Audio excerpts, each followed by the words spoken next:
BPKB? Ya, hari ini saya melaporkan dugaan tindak pidana ya, pelanggaran tindak pidana ya.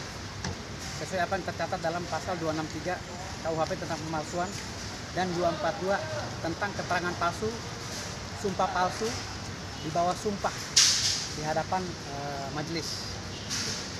Terhadap peristiwa hukum yang terjadi, karena pada perkara yang disidangkan di Pengadilan Jakarta Selatan dengan nomor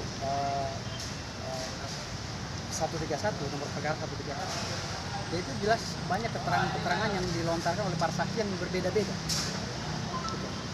Dan bahkan yang lebih mencengangkan lagi, ada beberapa saksi yang mengakui dengan tegas ya bahwa mereka sengaja membuat data palsu untuk memuluskan proses pengajuan kredit atau penjaminan BPKB pada leasing NSC.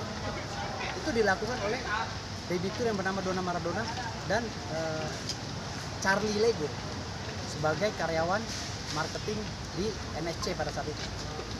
Itu jelas secara gamblang mereka mengakui. Dan ada beberapa dugaan juga pemalsuan kwitansi ya yang diduga dilakukan oleh yang mengaku pemilik mobil ini. CS. Ya, gitu. CS. Ya, CS. Artinya di sini kita nanti lihat aja prosesnya. Yang penting surat laporannya sudah masuk, semua yang bersaksi di pengadilan itu silakan mengumpulkan data-data untuk menyanggah laporan saya ini. Dibacain Bang laporannya. Terlapornya siapa Bang? Jadi laporannya ini Terlapornya siapa? terlapornya Dona Maradona dan kawan-kawan. Semua yang ada di persidangan itu yang menjadi saksi, saya laporkan semua. Termasuk CS. Termasuk CS. Artinya di sini silakan mereka membawa bukti-bukti nanti ketika mereka dipanggil. Kenapa? Karena akibat hukum yang terjadi ya, atas kesaksian mereka yang berbeda-beda, akhirnya klien saya divonis dan menjadi terpidana selama 1,6 tahun. Gitu loh. Itu. Jadi saya juga sebagai penegak hukum yang termaktub dalam 4 pilar penegak hukum di Indonesia, sebagai pengacara merasa dibohongi di dalam persidangan ini. Makanya saya pernah memprotes bahwa bagaimana persidangan yang ilegal ini, yang menurut saya ilegal, dengan keterangan yang ilegal, dengan data yang ilegal, cacat hukum, bisa divonis dan diyakini oleh hakim, bisa dipersalahkan klien saya itu. Dengan pengadilan yang ilegal menurut saya, karena dari awal ya proses penyelidikan juga udah cacat formil menurut saya. Lalu proses keterangan saksi yang berubah-ubah gitu kan, yang tidak sinkron satu dengan lainnya. Lalu yang saya memberikan analisa hukum kepada hakim bahwa ini sebenarnya adalah kasus perdata, kenapa harus dilanjutkan lagi gitu kan. Tapi hakim tidak pakai itu. Hakim tetap berasumsi dan mempercayai bahwa tangisan Clara Sinta pada saat di persidangan itulah yang dipakai acuan hakim. Kalau menurut saya, hakim tidak lagi melihat daripada kronologis peristiwa hukum yang sebenarnya yang terjadi sesuai dengan kronologis. Dari mulai Clara Sinta mengaku membeli mobilnya, ya kan? Pada saat terjadi di Casa Grande, mobil dirampas oleh debt collector, Clara Sinta belum jadi apa-apa. Dia belum punya BPKB.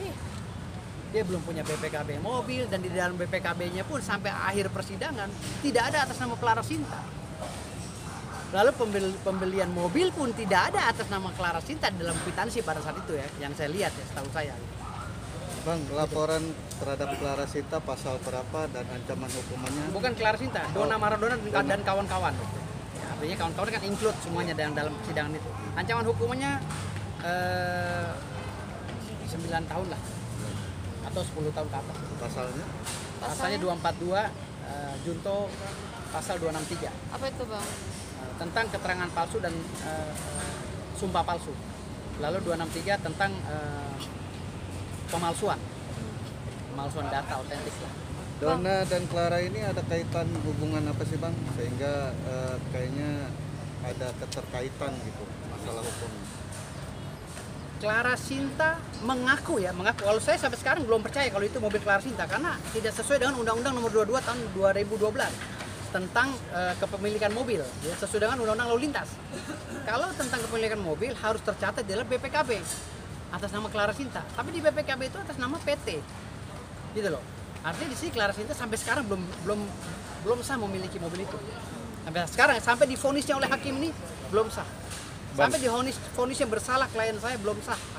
Clara Sinta memiliki mobil. Dalam arti banyak beberapa kejanggalan ya Bang? Banyak beberapa kejanggalan. Dan kejanggalan itu diperparah lagi di muka persidangan.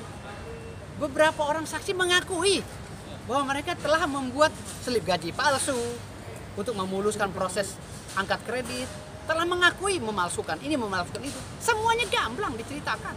Ada keterangan Dona Maradona dengan si rekan bisnisnya itu, rekannya kalau menurut saya berbisnis dari mereka.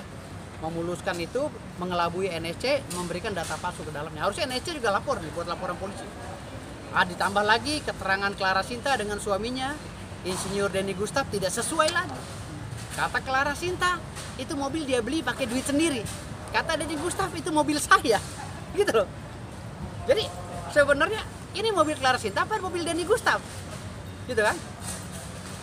Jadi ini benar-benar sebenarnya ini hakim nggak boleh memutuskan bersalah klien saya. Atas nama hukum harus dibebaskan klien saya sebenarnya. Tapi ya kita menghargai proses peradilan. Proses persidangannya kita hargai. Namun saya memberikan shock terapi kepada semua yang terkait dalam masalah ini, makanya saya melaporkan ini. Gitu loh. Oke, di persidangan sana kami diadili. Tapi di persidangan ini kamu siap-siap diadili. Gitu loh. Jadi kita sama-sama. Saya membela hak-hak klien saya. Bang, artinya dari pihak klien DC sendiri tidak menyetujui atau tidak ini dengan keputusan hakim ya? Ya dia sebenarnya protes semua, tapi kan mereka di dalam, nggak bisa berbuat apa-apa. Nggak mungkin mereka buat laporan di sini, gitu loh. Nah, karena ini saya juga termasuk di dalam persidangan tersebut, ya saya ikut laporkan, karena saya punya hak sebagai penegak hukum yang dibohongi melalui keterangan saksi. Gitu. Jadi pasal 242 KUHP, pasal 263 KUHP, ya ini silakan dipertanggungjawabkan. Bang, ketika persidangan kemarin apakah tidak dibantah-bantah itu semuanya dengan pernyataan saksi yang dibilang semuanya bohong gitu dari pihak? Saya sudah membantah, saya sudah memberikan pertanyaan-pertanyaan yang cukup membuat otak mereka kram gitu loh. Saya sudah memberikan keterangan itu. Tetapi kan ini ranahnya 368 pemerasan, tidak ada kaitannya dengan pemalsuan dan keterangan palsu. Gitu loh. Keterangan palsu muncul apabila persidangan ini selesai, kan sudah selesai. Persidangan selesai saya laporkan. Gitu loh. Bahwa di proses persidangan itu tidak ada, dari mulai proses BAP sampai persidangan tidak ada keterangan yang sinkron. Bang, artinya keyakinan hakim yang memberikan jatuh hukuman 1,6 tahun itu berarti nggak benar dong? Maksudnya ya hakim berkeyakinan biasalah. Kalau sudah diputus oleh hakim semuanya benar. Karena hakim mengacu kepada mungkin jurisprudensi, undang-undang dan lain-lain. Kalau saya mengamini lah, untuk sementara ini mengamini. Tetapi ini kan ada proses yang janggal gitu loh. Coba bayangkan pasal 368 ancaman hukumannya 7 tahun loh, 9 tahun bahkan. Gitu kan? 368 loh, pemerasan dan 365 pencurian dan kekerasan. Di atas 9 tahun harusnya. Tapi kenapa jaksa menuntut hanya 2 tahun? Ini aja udah janggal. Gitu. Udah yang menuntut hanya 2 tahun, diputuskannya 1,6 tahun. Udah janggal banget semua di persidangan janggal dan cacat formil. Cacat hukum. Berarti hasilnya cukup kecewa Bang ya? Dengan putusannya cukup kecewa. Bukan kecewa lagi. Saya tadinya hampir melaporkan hakim ini ke Komisi Yudisial, tapi ya saya lihat orang-orangnya udah sepuh jadi ya udahlah. Kasihan juga gitu. Bang, ada tanggung jawab aja di mata Allah Subhanahu wa taala gitu. Ada indikasi hakim masuk angin nggak Bang?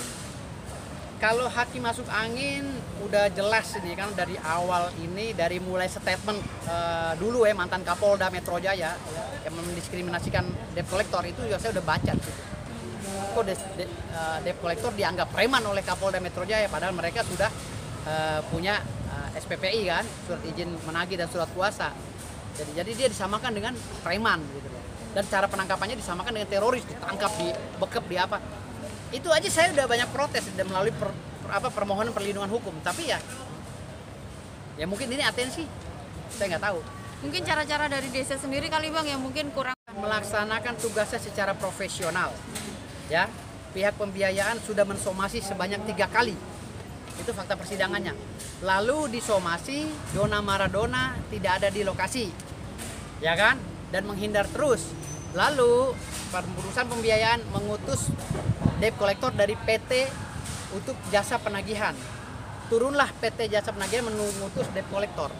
Setelah itu debt collector turun, ternyata yang megang mobil bukan Dona Maradona, Clara Sinta. Clara Sinta nangis-nangis memohon bahwa itu mobil dia. Kata DC, mana BPKB kalau ini mobil kamu? Hilang, kata suami saya. Jadi jawaban itu tidak ada. Sorry, saya klarifikasi. Tidak ada. Awalnya dibilang tidak ada. Ya, awalnya dibilang tidak ada. Tidak ada BPKB dipegang oleh mantan suami saya pada saat itu. Mungkin diskusinya mereka begitu ya pada saat itu. Tapi DC berasumsi lain. Ya, kalau kamu tidak punya BPKB berarti ini bukan mobil kamu. Ya udah kami bawa karena di nama STNK pun nama PT. Dia tetap menangis, memprovokasi setiap warga, setiap masyarakat yang ada di situ, termasuk satpam.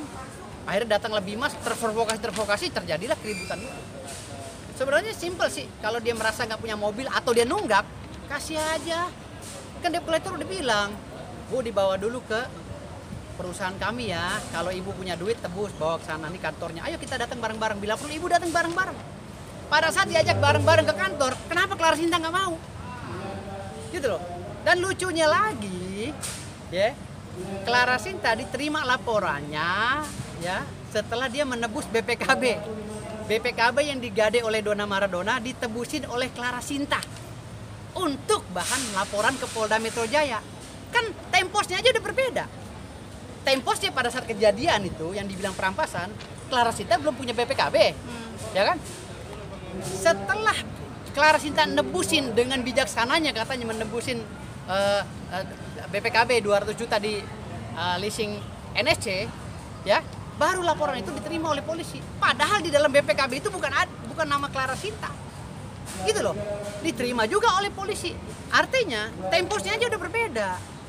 Pada saat penembusan BPKB tidak ada terjadi keributan. Yang terjadi keributan pada saat sebelum penembusan BPKB. Lalu dengan bangganya Clara Sinta bilang, nggak apa-apa saya keluar uang, kata dia kan di beberapa statement dia. Ya kan, saya nggak apa-apa, ikhlas kata dia, saya yang nebusin. Hari gini 200 juta ada orang yang jadi dewa penyelamat bagi debitur yang mengajukan data palsu agar mendapatkan uang 200 juta dari leasing. Hari gini ada orang semulia Clara Sinta, ya, yang mau mengeluarkan duit 200 lebih untuk nebusin BPKB yang telah digade oleh si Dona Maradona. Halo, Anda waras? Gitu loh. Bapak, Anda waras? Masih waras nggak? 200 juta lo, ini habis COVID loh. Gitu. Hari gini harusnya Clara Sinta itu menuntut Dona Maradona, kenapa BPKB-nya digade? Jangan leasing yang dituntut. Leasing ini lagi kerja. Dituduh pemerasan. Udah gitu unsurnya masuk lagi kata hakim. Bagaimana kronologisnya? Kronologis perdata. Dasarnya adalah fidusia. Undang-undang fidusia itu larinya ke perdata. Gitu loh. Kalaupun ada pidananya, itu menyangkut penggelapan mobil. Kalau ada pidananya pasal 3536, ya Clara Sinta yang gelapin mobil. Kalau begitu. Gitu loh. Jadi ini aduh, kajian hukumnya saya bingung. Saya aja sampai bingung gitu loh. Gitu. Saya ini kandidat doktor ya, doktor hukum. Kandidat loh. Saya belajar hukum selama ini. Saya bingung lihat proses peradilan ini. Gitu. Kok bisa gitu kan? Data-data perdata dibawa ke persidangan pidana dan divonis lagi. Harusnya hakim itu mempunyai analisa atau analogi ya. Ini kasus fidusia loh Pak Hakim. Hah? Kasus fidusia dengan yang syarat dengan keperdataan. Kok dibawa ke ranah pidana lalu divonis? Gitu loh. Dari kronologisnya aja, awalnya Clara Sinta tidak mempunyai BPKB karena dibawa oleh Denny Gustaf sebagai mantan suaminya katanya. Lalu Denny Gustaf telah menyuruh Bu Ani untuk menggadaikan BPKB karena ada bisnis bersama. Lalu Bu Ani menyuruh lagi Dona Maradona. Lalu Dona Maradona memanggil Charlie Lego sebagai marketingnya NSC, lalu cari logo membantu memalsukan data, gitu loh. Data Dona Maradona agar terpenuhi unsur untuk mengangkat kredit di NSC, keluarlah duit 200 juta. Lalu bla bla bla bla. Setelah itu Dona Maradona bergabung dengan Clara Sinta, memberikan surat kuasa untuk mengambil BPKB ke NSC. Kan lucu gitu loh. Orang yang maling BPKB aja berkolaborasi mengangkangi karyawan yang sah, karyawan leasing yang sah gitu loh. Akhirnya karyawan leasing yang jadi korban adalah mereka yang memalsukan data.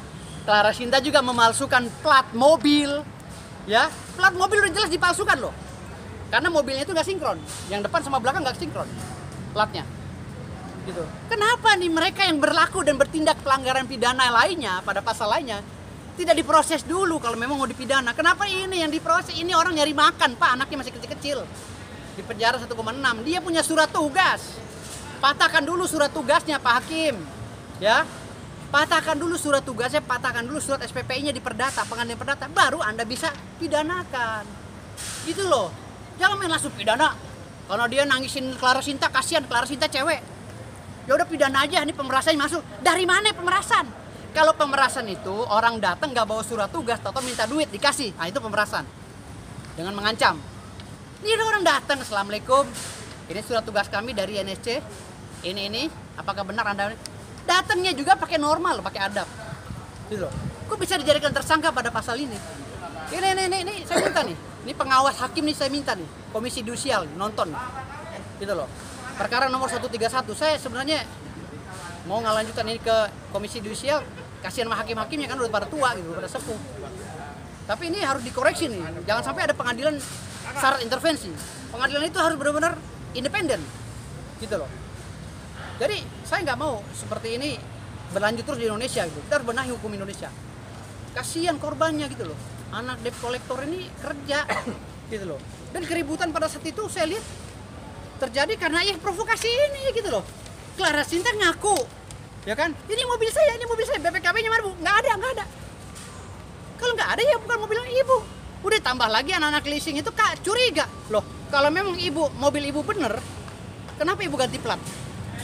Plat depan sama plat belakang, berarti ada unsur kejahatan di sini yang sengaja dilakukan oleh Clara Sinta dan supirnya untuk mengelabui polisi. Alasan dia apa? Untuk mengelabui polisi katanya, agar tidak ditilang. Kalau mengelabui polisi, kenapa platnya dua-duanya beda, depan sama belakang? Udah kacau, udah ngaco semua, gitu loh. Di Indonesia ini udah harus dibenahi nih. Presiden yang akan datang benahi semua nih pengadilan nih. Hakim-hakim yang udah nggak bener pecat-pecatin lah. Udah banyak hakim yang muda yang lebih sehat lagi otaknya. Oke, Bang, Bang boleh kasih lihat itu Bang, laporannya Bang.